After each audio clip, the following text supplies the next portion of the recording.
पद्मिनी एकादशी कमला एकाग्निव्रत। कथा भगवान विष्णु और देवी अनुसूये के बीच के संवाद पर आधारित है। यह कथा संतान प्राप्ति, पाप मुक्ति और वैकुंठ धाम की प्राप्ति के लिए अत्यंत महत्वपूर्ण मानी जाती है। पद्मिनी एकादशी की पौराणिक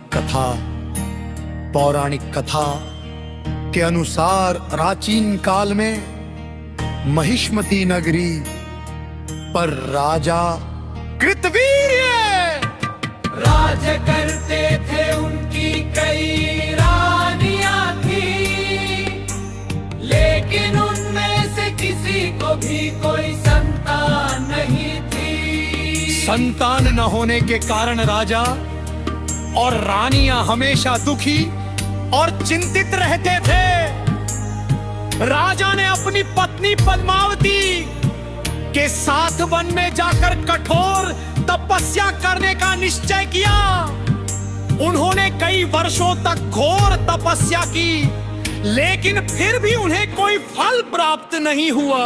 उनकी तपस्या से शरीर केवल हड्डियों का ढांचा मात्र रह गया, फिर भी भगवान प्रसन्न नहीं हुए।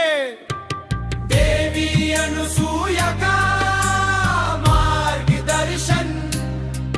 जब राजा की तपस्या सफल नहीं हुई, तब रानी पद्मिनी ने महर्षि दुर्वासा के आश्रम जाकर मदद मांगी। महर्षि दुर्वासा ने रानी को बताया कि मलमा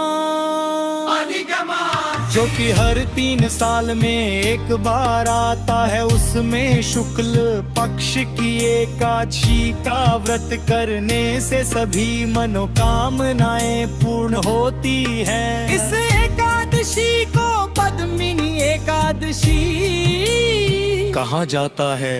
महर्षि के कहे अनुसार रानी पद्मिनी ने देवी अनुसूया ऋषि अत्रि की पत्नी के पास जाकर इस व्रत का पूरा विधान समझा।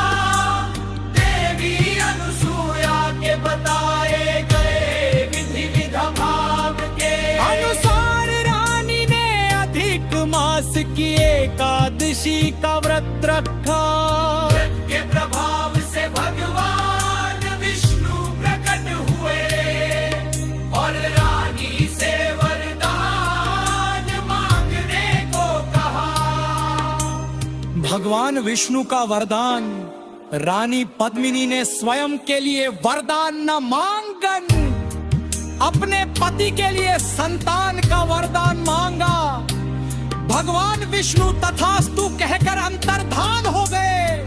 रानी के इस व्रत और भक्ति के प्रभाव से राजा कृतवीर्य को तीनों लोकों में विजयी और तेजस्वी पुत्र की प्राप्ति हुई, जो आगे चलकर कार्तवीर्य अर्जुन के नाम से प्रसिद्ध हुआ। इस एकादशी के व्रत का फल समान दिनों के मुकाबले कई गुना अधिक माना जाता है। इस कथा को सुनने और व्रत करने वाले को भगवान विष्णु की कृपा प्राप्त होती है।